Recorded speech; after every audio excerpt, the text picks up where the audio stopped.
아이들 성교육에도 골든타임이 존재한다고 합니다. 자, 그래서 오늘 아는 것이 돈이다에서 자녀 성교육 언제 어떻게 가르쳐야 올바르고 효과적인지 특별한 시간을 마련해 보았습니다. 자녀를 주체성 있게 존중하면서 성교육하는 방법을 알려주신다고 합니다. 오늘 아는 것이 돈이다 레슨을 맡아주실 선생님은요. 성교육 전문가 손경희 선생님입니다. 반갑습니다. 반갑습니다. 네, 안녕하세요. 반갑습니다. 네. 제 이름은 손경희입니다. 이건 뭔가요, 경? 이건 네, 사람을 우선 존중해준다는 인간 중심. 구멍이 하나예요. 근데 두 가지 역할을 해요. 하루에 몇 번 발게 될까요? 어른은 아이를 도와주는 거지. 어떻게 아이가 어른 도와주냐고요. 따르면 자녀 성교육, 그러면 혜정 씨 말대로 언제 어디서 어떻게 해야 될지도 모르는 분들을 위해서 어떤 내용을 준비해 주셨나요? 그래서 오늘의 제가 성교육을 맡았던 주제는 성교육에도 골든타임이 있다. 이거입니다.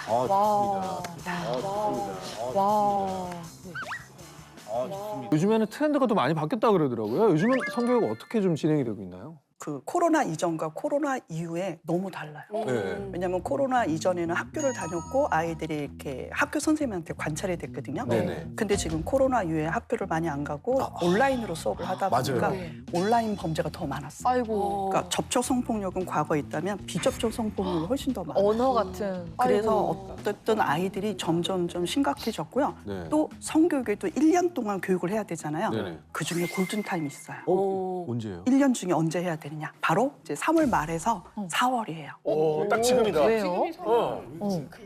골든타임을 말씀하셨는데 만약에 이 기간을 저희가 놓치게 된다면 어떤 문제들이 좀 발생하게 될까요? 그래서 이 골든타임을 놓치잖아요. 네. 그러면 성교육을 제때 받지를 못했어요. 그러면 나도 몰라요. 그러면 자녀도 몰라요. 그런 상태에서 아이가 사회에 나가는 거잖아요. 네. 그럼 가해자도 될 수 있고 피해자도 될 수 있고 방관자도 될 수가 있어요. 그럼 선생님 진짜 성교육은 어디서부터 어디까지 가르쳐야 되는지 그리고 또 성에 관련된 지식만 알려줘도 되는 건지가 너무 궁금해요.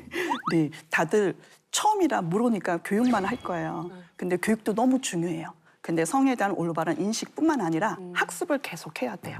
경험을 통해서 해야 되고 그러다 보니까 성에 대한 인권, 그다음에 성평등, 그다음에 자기 몸을 대한 자긍심이 있어야 돼요. 주체성. 그리고 요즘에 그런 게 있어요. 존중이란 말이 있거든요. 배려보다는 존중, 존중보다는 상호 존중. 그래서 상호 존중법을 가르쳐줘야 돼요. 더 넓게는 인간관계까지 전반적인 내용을 포함하고 있어요. 자, 오늘 주제가 성교육에도 골든타임이 있다라는 말씀 주셨습니다. 자녀 성교육의 골든타임은 언제라고 보세요? 혹시 언제일 것 같아요? 28개월?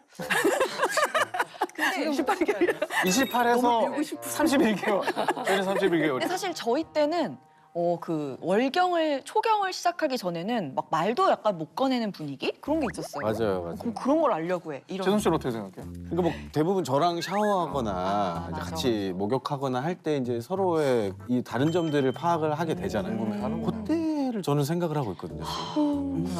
저는 그냥 아까 말씀하신 걸 토대로 좀 생각을 해봤을 때 집에서 좀 벗어나서 어디 조금 뭐 이렇게 어린이집이랄지 이런 걸 가기 직전에 좀 해야 되지 않을까. 단체 생활을 좀 시작할 때 언제인가요? 언제입니까? 네, 그래서 정확하게 말하면 국가의 법을 정해놨어요. 법에서 의무 교육이에요. 꼭 이때는 해야 돼요. 법에서 네, 법이 있는 줄 몰랐어요. 네. 몰랐는데. 몇 살이에요? 언제입니까? 법에서 정한 나이는 몇 살이에요? 몇 살이에요? 중학생? 5살. 내년이요, 내년. 우린 지금이 그러네요, 내년이네요. 만 5세? 현 나이 얼마 안 5세. 남았어요. 성나이 네, 5살. 그래서 그게 뭐냐면 아까 말한 대로 유치원에 갈 나이예요. 그래서 유아교육법, 영유아교육법에 정해져 있어요. 그때는 근데 단 성교육이 아니라 성폭력 교육에 한해서 해야만 한다. 이걸 안 할 때는 과태료 300만 원으로 처벌을 받는 거예요. 어쩐지 제가 어린이집 커리큘럼을 며칠 전에 봤는데 거기에 성교육 시간이 있더라고요. 그게 법을 따르기 위해서 그런 거고. 우와. 선생님 저는 지금 애기랑 뽀뽀하는 걸 너무 좋아하거든요. 엄마 뽀뽀해줘, 뽀뽀하자. 근데 이제 제가 너무 이뻐가지고 얼굴을 잡고 제가 이렇게 할 때도 있어요. 저 너무 많거든요. 근데 이게 뭐 이제 뽀뽀를 하다가 싫어할 수도 있잖아요. 지금 28개월인데 그럼 지금도 하지 말아줘야 될지 이런 게 또 너무 궁금해요. 우선 시기가 중요한 게 아니에요. 다들 언제까지 하고 언제는 안 해야지. 이게 아니라 아이들마다 달라요. 어떤 아이는 그걸 좋아하는 아이고 싫어하는 아이가 있어요. 근데 뽀뽀에도 스킨십에도 나이는 상관없지만 문제는 방법이에요. 그리고 장소, 이 예절을 배워야 돼요. 네. 그러면 아이랑 나랑 뽀뽀를 할 때 거의 대부분 이렇게 해요. 네. 아이고 이쁘다 이렇게. 그럼 이게 거리를 보면 10대 빵이에요. 일방적으로 다가오는 거니까. 아. 10대 빵으로서 얘한테 묻지도 않았고 장소도 예절 없었고 그리고 내 의지에 따라 얘가 당하게 돼요. 네. 그럼 얘는 당연히 엄마 아빠니까 나한테 뽀뽀해줬구나. 그럼 10대 빵 뽀뽀가 되면 우리가 물어봐야 되잖아요. 네. 그래서 이게 한 3가지가 있어요. 우선 첫째는 비언어법이 있어요. 비언어는 이러면 돼요. 이게 다가오고. 비언어니까. 근데 언어는 뽀뽀해도 될까? 이거예요. 이제 언어예요. 그러니까 비언어 표현과 언어 표현이 있고요. 마지막 3개는 3번째는 이걸 둘 다 하는 거예요. 네. 뽀뽀해도 될까? 이렇게 해요. 이렇게 하는데 이해됐나요? 계속 안 해주면 어떡해요? 그래서 제가 말한 건 이제 그다음에 이제 방법이에요. 그래서 내가 50%만 가는 거야. 이렇게. 그러면 아이가 엄마가 원해? 뽀뽀하고 싶어. 그걸 비언어로 표현할 때 그냥 오면 돼요. 그래서 내가 이렇게 가면 우리 아이가 딱 왔을 때 얘가 날 좋아하는가? 뽀뽀를 원하는구나?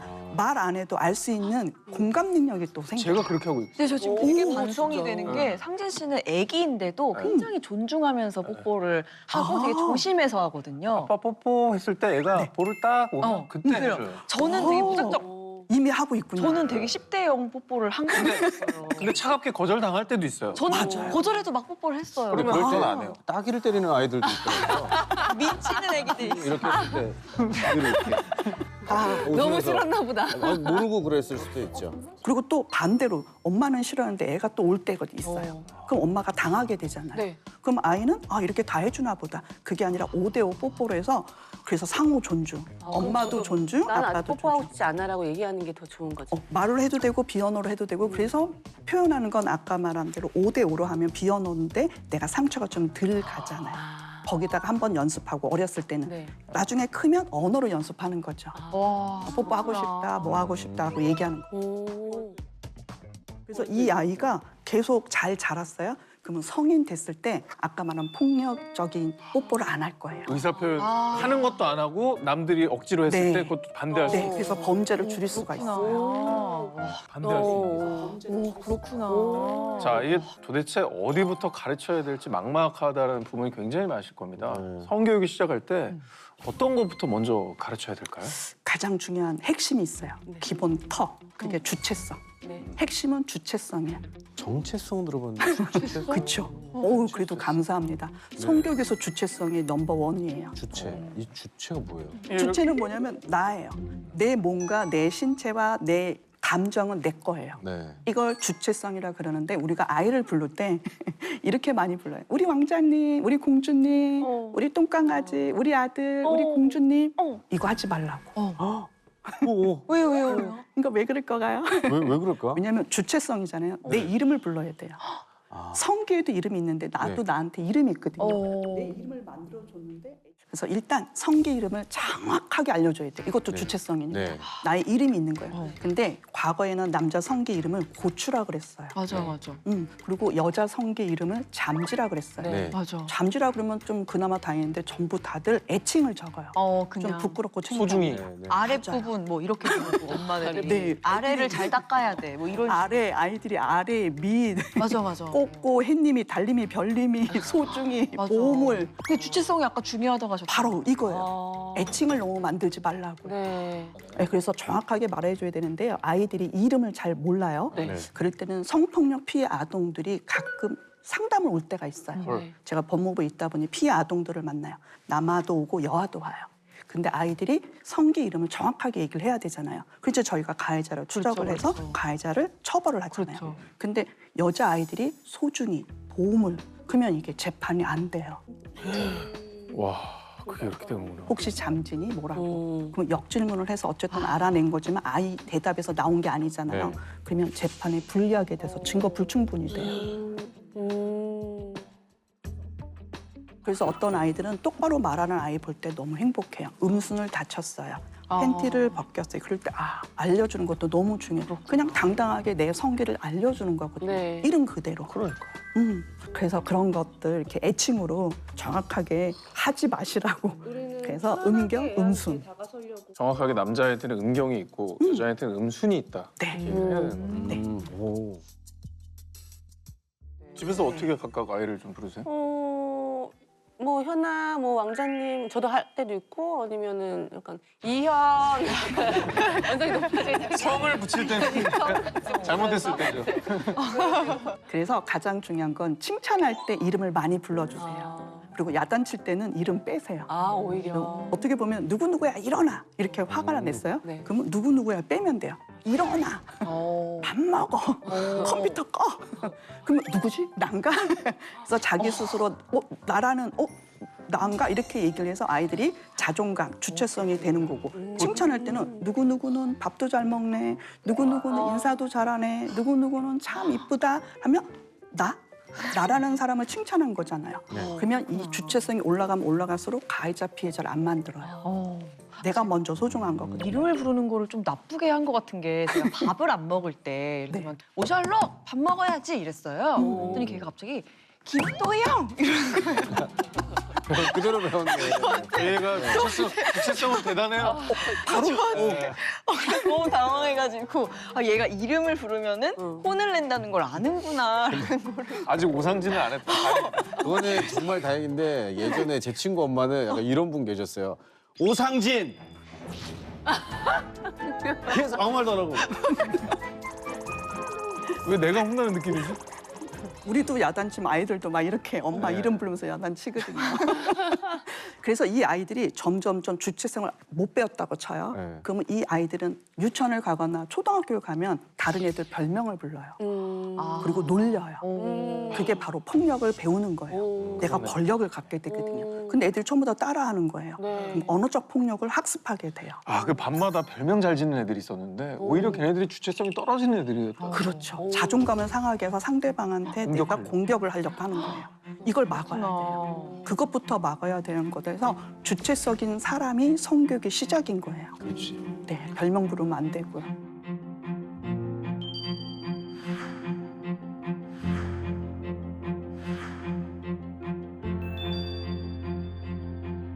이 부모들한테 아이가 질문을 던졌을 때 어떻게 해결해야 되는지 저희가 좀 다양한 사례들을 준비를 해봤습니다.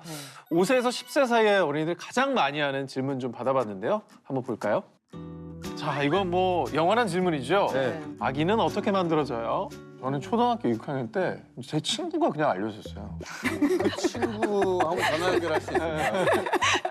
이게 어른들보다 친구들이 먼저 성교육을 해줘요. 좀 빠른 애가 있죠. 네, 보통 반에도. 맞아요. 실질적으로 알려드릴게요. 우선 첫째는 가장 중요한 건 어떻게 태어난가가 아니라 우리가 어떻게 만들어지는 걸 먼저 배워야 돼요. 그래서 어떻게 보면 정자예요. 그리고 난자예요. 정자와 난자가 만나는 거잖아요. 왜? 어떻게? 근데 가장 중요한 건 우리는 정자 얘기만 많이 했어요. 맞아. 정자가 막 달려가는 만화만 계속 보여주고. 그래서 어떻게 보면 경쟁, 우월, 누군가 친구가 없이 내가 이겨야 돼요. 1등한 거. 그래서 그 교육이 사라졌어요. 요즘 그럼 뭐라 그래요? 그러니까요. 뭐라고 할까요? 운 좋게 들어간 정자? 열심히 노력한 아니면 난자가 허락해준 역시. 같아요, 왠지. 그래서 저희가 똑같이 엄마, 아빠들한테 물어봤어요. 근데 다들 한 가지만 얘기해요. 근데 아동들한테 물어봤더니 너무 놀랐어요.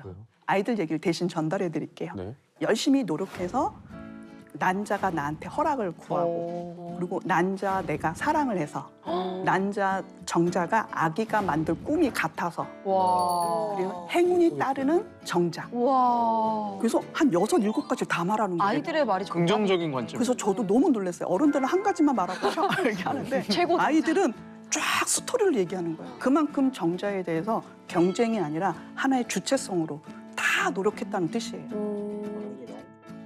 정자 관점만 있는 이제 난자 얘기를 할게요. 난자가 호르몬을 보내요.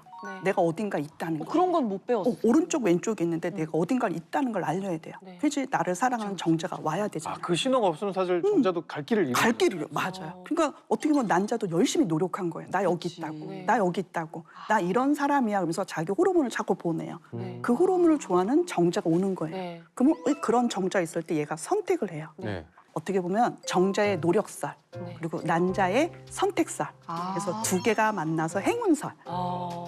아름다운 동화가 하나 또. 네. 아, 너무 새로운 것 같아요. 알아야 예전에는 되지. 약간 난자는 좀 수동적인 존재인 것처럼 제가 교육을 받은 것 같은데 난자도 노력을 했고 선택을 하는 존재라는 거를 그러네요. 가르쳐줘야 되는 거예요. 네. 어떻게 해서 둘 다 주체성인 걸 가르쳐 줘야 돼요. 너무 한쪽에만 할 수 있는 게 아니라 두 개를 다 하는 게 가장 관건이죠.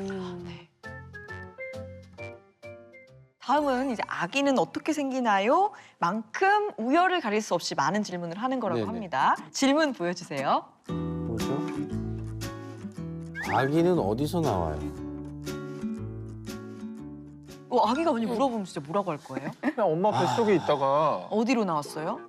모종이 있고 이거 되게 어렵다. 아니 이게 자연스럽게 나오는 친구가 있고 제왕으로 나오는 친구가 있고. 그건 사실 두 가지가 다 있으니까 그것도 그러네, 알려줘야 돼. 그러네. 네. 그렇죠. 엄마 뱃속에 있다가 그냥 몸 밖으로 나오는 거야. 저는 이렇게 얘기할 것 같거든요. 그러면 제가 신버전 또 알려드릴게요. 최신 버전이 있습니까? 네. 패치합시다, 패치. 아들이 질문했다고 뭐라고 대답하셨어요? 애들은 전부 다 시각화예요. 책이나 그림이나 뭐 이렇게 PPT를 보여주거든요. 네. 근데 오늘 제가 인형을 갖고 왔어요. 네, 아이들이 어떤 인형이 있습니까? 이게? 네, 이 아. 친구가 이렇게 좀 배가 좀 불르네요. 네네. 임산부 인형입니다. 인형으로 설명해주면 아이들이 집중을 되게 잘할 것 같아요. 근데 아이들이 진짜 대답 잘해요. 앞에는 소변 나온대요. 네. 뒤에는 똥이 응가가 나온대요. 응가가 나온대요. 어. 가운데에서 나온대요. 그걸 어떻게 알아? 애들이 나처럼 친구가 알려줬나? 요즘에는 부모님들이 다 알려주지 네, 않았겠습니까? 그래? 많이 배운 거예요. 그래서 네. 같이 듣고 다른 6살, 7살도 그래서 알더라고요. 그러니까 아이들이 그걸 와. 알아서 그래서 저도 이제 한 아이가 설명을 했어요. 그럼 그때 이제 바로 여기가 소변 나오는 데야. 네. 그리고 이렇게 뒤에 보면 아이고 응가. 응가 나오는 데 네. 있죠. 근데 그 가운데야. 라고 얘기를 하는 거예요. 그럼 맞다? 설명해 주니까. 네. 네. 그러면 어떤 방법에서 이 인형이 나오는 거냐 하면서 애들한테 이제 머리카락이 보이잖아요. 이렇게. 네, 그래서 우선은 아이들한테도 이거 허락받은 거야. 이 인형한테 이렇게요. 갑자기 막 하면 안 되고. 아이의 여기 머리에 있는 털이 있어요. 여기서 나오기 시작하는 거예요. 그럼 애들이 막 집중해서 봐요. 그러면 여기서 이렇게 머리만 이렇게 머리가 나와요. 그다음에 팔을 꺼내야 돼요. 그래서 오른팔, 왼팔. 그래서 누가 노력하고 있어요? 엄마도 노력하고 있고 아기도 노력하고 상호 존중. 너도 노력을 한 거야. 나오려고. 야, 이거 진짜 좋다. 알바까. 너무 좋다. 옛날에 네. 아무도 안 알려줬어요. 이제 팔 오른쪽 왼쪽 뺐어요. 그래서 몸을 이렇게 빼는 거야. 너도 노력하고 있고 엄마도 노력했어. 그러면 이렇게 줄이 있어. 이게 뭐야? 그럼 애들 다 알아요. 대충. 어떻게 알아? 그러니까 이거 가르쳐 주지 않아도 돼. 애들한테 물어보면 돼요. 뭐부터 나요? 그럼 말이 이러고. 그랬더니 뭐예요? 팔. 다 알아요. 다 알아. 그래서 확인만 하면 돼요. 틀린 것만 수정해 주면 돼요. 그래서 아이를 이렇게 내려놓고 이렇게 꺼내요. 선생님이. 그래서 이게 나오게 된 게 있어요. 이건 아이들이 많이 몰라요. 이게 태반. 그래서 태반과 와. 아이한테 옆에 있는 거 이거 뭐예요? 그러면 다들 배꼽 이래요. 그래서 선생님이 가위로 뚝딱 하면 이렇게 생겨서 여러분이 태어난 거예요. 와, 이거 꼭 알려줘야 되겠다. 완벽한 설명이다 진짜. 네. 너무 좋은데요. 선생님 정리가 짝짝되고 있습니다. 기억에 뒀다가 저희 셜록이한테 또 잘 알려주고 싶은 마음이 벌써부터 드는데 또 다른 질문 뭐 있습니까? 네, 진짜 궁금하죠? 이게 무게감이 있네요. 계속 보겠습니다. 오, 고추를 만지면 기분이 좋아요. 우선은 몸의 주인은 누구예요? 나예요. 네. 그 음경, 고추, 아까 네. 말한 대로 그냥 음경이라고 할게요. 이제는 우리도 익숙해야 되니까. 음경이 바로 쓰는 거예요. 네. 그걸 발기라 그래요. 근데 저는 진짜 몰라서 여쭤보는데 발기라는 게 몇 살에 시작이 돼요? 어린 아이들도 아주 눈에 보이지 않게 발기는 돼요. 피가 몰려서 이게 되는 자연스러운 거니까 현상이니까. 자연적이에요. 네. 이상한 게 아니에요. 우선은 그래서 아직은. 다들 발기가 됐을 때 오줌 누는 거야. 그냥 한 가지로 하지 마시고요. 여러 가지가 있어요. 오줌 매는 것도 있고요. 네. 그리고 아이들이 발기가 됐을 때 뭐랄까요, 산소 공급이 좀 필요해요. 네. 그 얘가 이제 혈액이 부족해서 산소가 부족해서 생기는 현상이거든요. 그래서 자연적인 거. 그리고 이거 커졌어 이렇게 자랑하듯이 보여주는 건 안 된다고요. 아, 남들한테? 네, 아. 그게 저 장소에 대한 거 예절이잖아요. 그래서 볼록한 음경이 튀어나왔잖아요. 그걸 가릴 수 있는 내가 조절을 해야 돼요. 그리고 이렇게 어떻게 보면 자연스러운 거다라고 얘기를 해줘야 돼요. 오늘 배운 지식은 정말 막 내일부터 저희가 바로 실전에 적용할 수 있는 이 지식들이라서 너무 맞습니다. 집중해서 저희가 들은 것 같아요. 네. 정말 시간 가는 줄 모르고 아빠 입장에서 빠져듣게 됐었는데 스튜디오가 진짜 숨죽여서 네. 모두가 이렇게 경청을 했네요.